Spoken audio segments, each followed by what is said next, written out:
सजनवा पियर के रखी हलाज।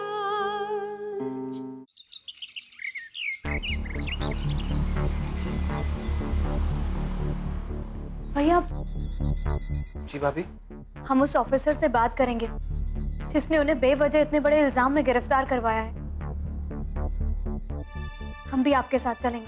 नहीं भाभी, भाभी हम आपकी चिंता समझ सकते हैं, लेकिन पुलिस थाने का माहौल कोई खास अच्छा नहीं होता है। और वहां इस घर की बहू जाए नहीं, और फिर बड़की अम्मा। भैया हो सकता है कि जो आप कह रहे हैं वो बिल्कुल ठीक हो, लेकिन इस वक्त हम कोई बात नहीं सुनना चाहते और ना ही हम किसी के रोकने से रुकेंगे। इस वक्त उन्हें हमारी जरूरत है और हम उन्हें किसी भी हाल में छुड़वा कर रहेंगे। चलिए बल्ली भैया, आज बात इस घर के नियम की नहीं, इस घर की खुशी की है। चलिए। शायद आप ठीक कह रहे हैं भाभी, चलिए।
भैया पानी दीजिए। नहीं मिल सकता है, सर की परमिशन नहीं है।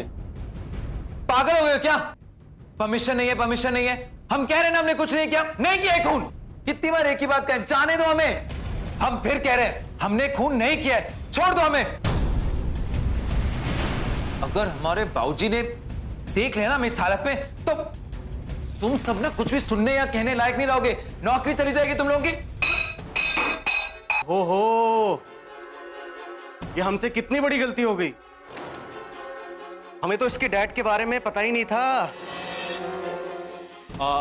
प्लीज माधव जी, हम आपसे रिक्वेस्ट करते हैं कि प्लीज हम लोगों की शिकायत अपने डैड से मत बोलिएगा, वरना वो हम लोगों की नौकरी खा जाएंगे, है ना?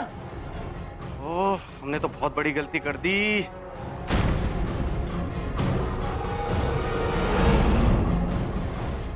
ऐसी बहुत सी नौटंकियों की टिकटें फाड़ी है मैंने। देखो माधव, अब भी तुम्हारे पास टाइम है, मुझे सब कुछ सच सच बता दो। मुझे क्यों मजबूर कर रहे हो कि मैं तुम्हारा ये हुलिया बिगाड़ दूं? हम कह रहे हैं ना। अरे अरे, ये क्या कर रहे हैं आप? Madhav,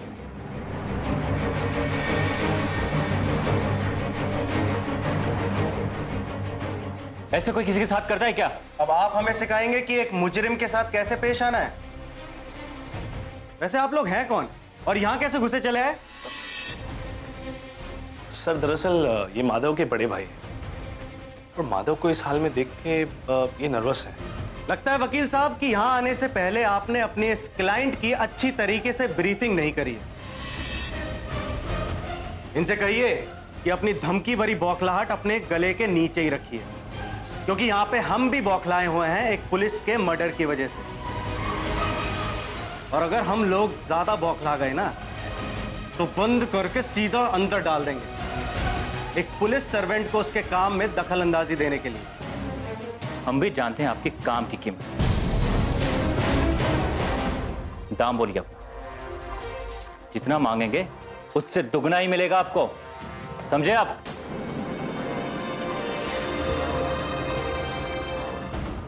You lawyer, this is my last warning.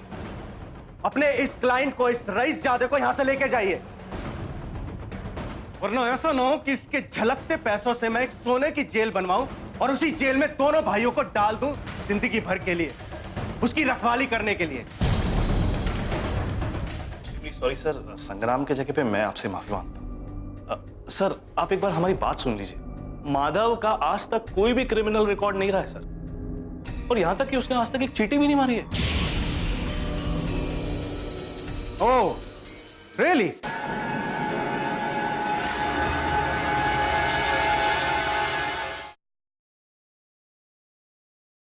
सजनवा पियर की रखी हालाज।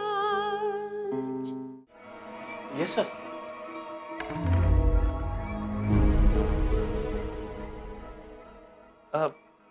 प्लीज सर अभी छोड़ दीजिए माधव को, कल कोर्ट में सारे प्रोसीजर्स हम पूरे कर देंगे। और डोंट वरी सर, आपके इंक्वायरी में पूरी तरह आपका साथ देंगे सर। यू नो वकील साहब, सिर्फ आप जैसे वकीलों की वजह से ही ना ये अमीरजादे लोग कानून की धज्जियां उड़ाते हैं, उनको अपने पैरों तले रौंदते हैं ये लोग। वैसे अब तक तो मुझे सिर्फ शक था, लेकिन आपके इस क्लाइंट की पैसों की धौंस देखकर मुझे पूरा यकीन हो गया है कि हो ना हो इस खून में इन्हीं लोगों का हाथ है। और भले ही आपके ये क्लाइंट कितने भी बड़े दबंग रहे हों और सारा इलाका इनकी जेब में हो, लेकिन वकील साहब इनको एक चीज बोल दीजिए कि ना ही मेरी इतनी तंग है कि कोई रिश्वत से उसे खरीद सके, और ना ही मेरी नौकरी किसी की जागीर है जो कोई गुंडे से डर सके। अब मैं अपनी पूरी ड्यूटी करूंगा और पता लगाऊंगा कि माधव ने रिकॉर्ड कीपर का मर्डर क्यों किया। अब तक तो मैं नरमी से पेश आ रहा था, बहुत प्यार से पेश आ रहा था, बहुत इज्जत से पेश आ रहा था, लेकिन असली खातिरदारी तो मैं अब शुरू करूंगा। और एक बार जब मैं माधव से सच उगलवा लूंगा तो कह देता हूं कि उसकी चार्जशीट मैं खुद बनाऊंगा। जाइए आप लोग, मेरे पास बेकार लोगों के लिए टाइम नहीं है। आप बहुत बड़ी गलती कर रहे हैं, समझे आप?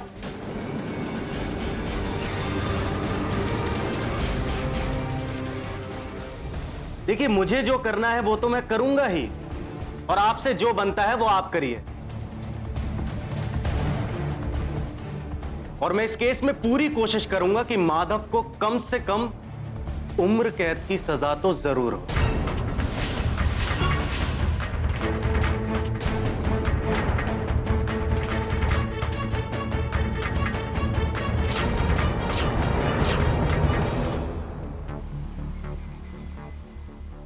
हो गया संतोष, मिल गई तसल्ली। अब जो रही सही उम्मीद थी वो भी खत्म हो गई, सिर्फ तुम्हारे गुस्से की वजह से। अच्छा, तो आप क्या चाहते हैं कि हम ऐसे हाथ पे हाथ धरे बैठे रहें और उसका जो जिम्मेदार है हमारे माधव के साथ करें? अरे वकील साहब, हम ये सब ऐसे नहीं देख सकते हैं। समझने की कोशिश करो, जितनी बात बिगड़ेगी उतनी ही हमारे हाथ से छूटती चली जाएगी। हर समस्या का हल गुस्सा नहीं होता, क्योंकि आज भी इस दुनिया में ऐसे लोग मौजूद हैं जो किसी से नहीं डरते। समझ गए तुम? और एग्जाम्पल है ये इंस्पेक्टर सूरज सिंह। हम किससे कहें अपना दिल का? हम अंदर ही अंदर घुटते जा रहे हैं वकील साहब। ये जो कुछ भी हुआ है ना, सब हमारी वजह से हुआ है। हम इन्हें माधव को रिकॉर्ड रूम भेजा था और बेचारा वहां फंस गया। अरे वकील साहब, कुछ तो कीजिए, कोई तो रास्ता निकालिए। अब तो ऊपर वाला ही शायद तो कुछ कर सकता है, वरना तो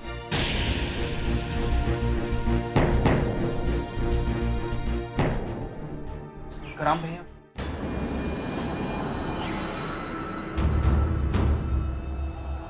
सरोजा बहू, तुम यहाँ थाने? भैया, हम उस इन्वेस्टिगेशन ऑफिसर से मिलना चाहते हैं। उन्होंने बेवजह उन्हें अरेस्ट कर लिया है। बल्ली, सारा कल घोल के पी गए तुम। ये थाना है, कोई बगीचा, कोई सिनेमा हॉल नहीं है जो घूमने चले आए। अरे कभी तुमने देखा है किसी इज्जतदार घर की बेटी को, बहू को यहाँ आते हुए? तुम दोनों को तो छोड़ो, और घर के बड़ों को क्या हो गया था? उन्होंने सरोजा बहू को एक बार भी नहीं रोका, और बड़की अम्मा ने एक बार भी नहीं रोका। बल्ली, कहीं तुम तो सरोजा बहू को यहाँ लेकर नहीं आए अपने मन से? राम भैया, वो हम भैया, इसमें बल्ली भैया की कोई गलती नहीं। हमने उनसे जिद की यहाँ आने के लिए, और घर में भी किसी को हमारे आने के बारे में नहीं पता है। बस इसीलिए बल्ली भैया हम लिए आए। बल्ली, जिस तरह से तुम सरोजा बहू को यहाँ लेकर आए हो, उसी तरह से वापस लेकर जाओ। घर के सारे मर्द भी जिंदा हैं, मरे नहीं हैं। और हमारे रहते घर की बहू बेटियां थाने जैसी जगह पे आए, ये हमें बिल्कुल पसंद नहीं है। पर भैया सरोजा, हम सब अभी हैं माधव के भाई, ये काम हमारा है, आप यहाँ से जाइए। और हर जगह किसी के लिए नहीं होता, समझे आप? लेकिन भैया ये पुलिस थाना ही तो है, एक पब्लिक ऑफिस, कोई जुआ खाना या शराब का अड्डा नहीं। पर यहाँ तो औरतें आ जा सकती हैं ना, उनकी सुनवाई भी होती है। लेकिन इस वक्त सबसे इम्पोर्टेंट बात यह है कि हमें उनके खिलाफ केस रजिस्टर होने से रोकना है। हाँ, एक बार वो रजिस्टर हो गया तो बहुत मुश्किल हो जाएगी। हमारे लिए एक एक पल बहुत कीमती है। I think she is right. मुझे भी ऐसा ही लगता है कि ऑफिसर ये केस रजिस्टर करके ही छोड़ेगा। अरे ऐसे कैसे करके रहेंगे? कानून नाम की कोई चीज है, हम उसे ऐसा नहीं करने देंगे। सरोजा बहू, ये स्कूल का कोई होमवर्क नहीं है जो कर लिए। हम दोनों ने बहुत कोशिश की, लेकिन वो ऑफिसर कुछ सुनने को तैयार ही नहीं है। भैया उसे सुननी होगी हमारी बात, उसे सुननी ही होगी। लेकिन भैया हम यहाँ जिस मकसद से आए हैं ना, हम उसे पूरा करके ही रहेंगे। हम अपने पति को यहाँ से छुड़वा के रहेंगे। और हाँ, हमारे सर पे ये जो आंचल है ना, हमें पूरा ध्यान है कि आंचल ही नहीं, हमारे घर की मर्यादा है, इज्जत है, और हम उस पर आंच भी नहीं आने देंगे।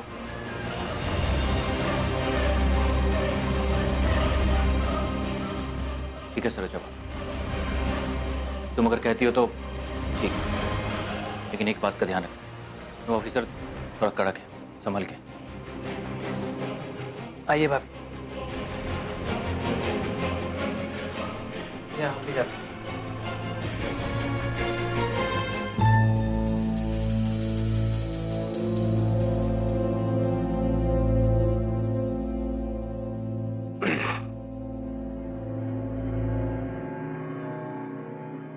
तुम लोग अपने आप को बहुत बड़ी तोप समझते हो ना। अभी तुम्हारा भाई आया था और धमका कर गया, लेकिन उस बेवकूफ को यह नहीं पता कि ऐसी धमकियों से रोज अपने जूते चमकाता हूं। और अब तो मैं तुम्हें रोज ही इसी लॉकअप में सड़ते हुए देख रहा हूं। सैड ना?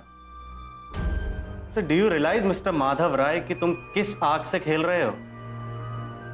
पहले मर्डर करते हो, फिर क्राइम साइट से भागते हो, और फिर पुलिस इंक्वायरी में बिल्कुल भी कोऑपरेट नहीं करते। हाउ डेयर यू थिंक कि तुम यहां से बच के निकल जाओगे? देखो, इसलिए अभी भी वक्त है, सब कुछ सच सच बता दो। हम सच ही कह रहे। हाँ, ये बात सच है कि हम क्राइम सीन से भागे जरूर थे, पर उतना ही सच ये भी है कि हमने खून नहीं किया है। अच्छी बात है। जब तुम मुझे इतना सब कुछ सच बता रहे हो, तो फिर वो सच क्यों छुपा रहे हो जिसकी वजह से तुम रिकॉर्ड रूम गए थे? क्या कहें हम इनसे? अब ये तो हम किसी कीमत पर नहीं बता सकते कि राजा माधव सिंह राजपूत की मौत और हमारे नाम का कुछ संबंध है, और इसके पीछे कोई राज है जिसको हम खोज रहे हैं। हम वहां पर एक पुराना रिकॉर्ड चेक करने गए थे। किसका?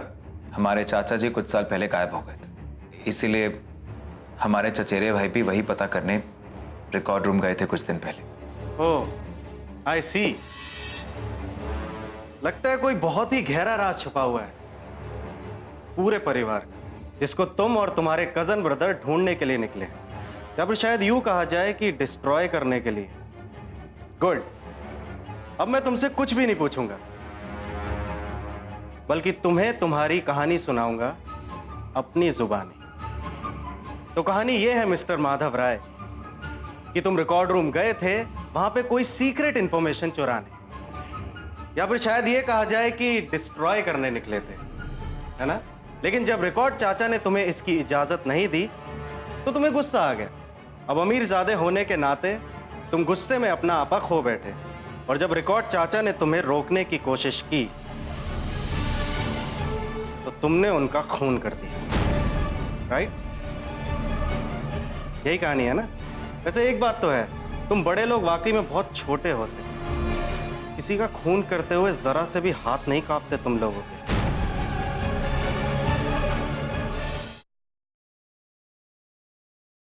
सजनवा पियर की रखी हला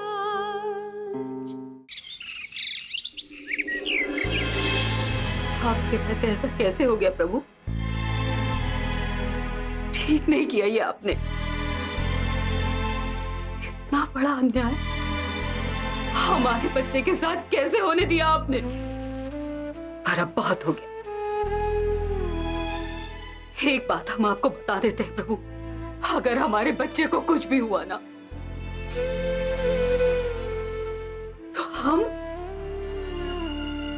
आपकी चौखट पर कभी नहीं आएंगे, आपकी तरफ मुड़कर देखेंगे भी नहीं।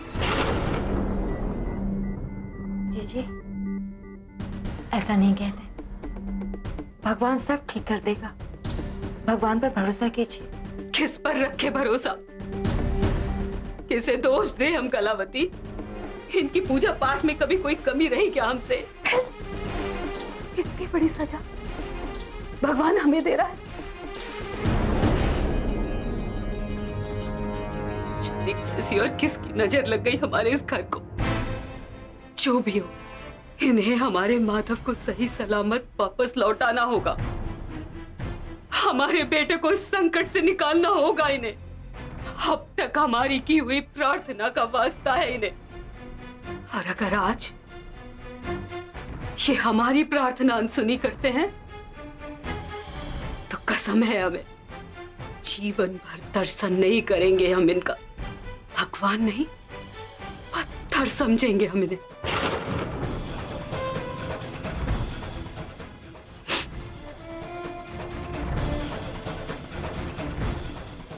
जीजी,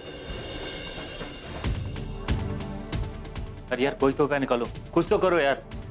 भैया जी बस थोड़ी देर ठहर जाइए, अभी ब्रेक होने ही वाला है। हमें लगता है ब्रेक होते ही सब लोग जरूर बाहर आएंगे। लीजिए, हो गया ब्रेक।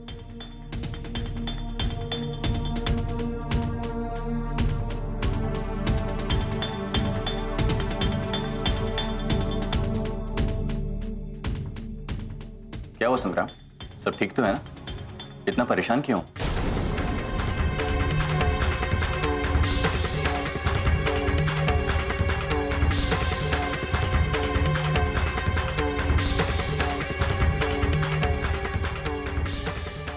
उस ऑफिसर की इतनी हिम्मत, लगता है कुछ सर फिरा है। हम अभी डीएम साहब से बात करके उसकी अकल ठिकाने लगाते। हाँ जी, मैं भी चलता हूँ आपके साथ। तुम सब लोग यहीं रुको, हम अकेले जाएंगे। हे भगवान, अगर आज बहू जी की बात नहीं बनी ना तो मामला बहुत खराब हो सकता है। ये सब कैसे हो गया यार, समझ में नहीं आ रहा।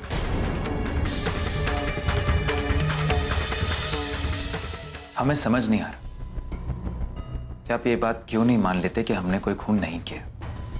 वैसे हम भी आपको कुछ कुछ समझ गए, इसलिए हम आपकी कहानी अपनी जुबानी सुनाते हैं। इंटरेस्टिंग। वो तो है, आपको बैठे बिठाए एक ऐसा आदमी मिल गया है जिसे आपके किसी कांस्टेबल ने पुलिस रिकॉर्ड रूम से भागते हुए देख लिया, और आपके लिए बस ये काफी है। आपको असली गुनहगार को ढूंढने के लिए अब मेहनत करने की कोई जरूरत नहीं है। आपकी वो डायरी में लिखने के लिए एक नाम मिल गया आपको, इसलिए आपका काम खत्म, मेहनत आसान। यही तो सिखाती है आपकी वर्दी और आपका ईमान। ये जोक मिले उसे दबोच लो, है ना? चलो यही मान लेते हैं, लेकिन मेरी नजर में तो असली मुजरिम तुम ही हो, और मेरी वर्दी मुझे यही सिखाती है कि अगर कोई क्रिमिनल मेरे हाथ में लगे तो वो आसानी से नहीं छूटना चाहिए, चाहे उसको बचाने के लिए कोई भी आए, कोई भी। सर, मिसेस सरोजा राय, मिस्टर माधव राय की पत्नी आई है, कहते आपसे मिलना है।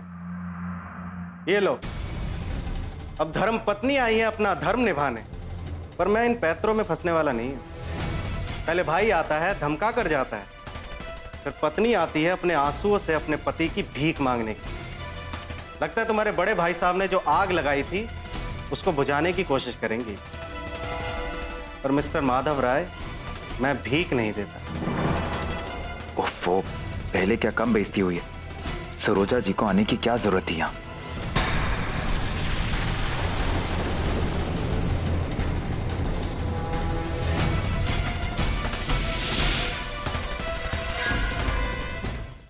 भजन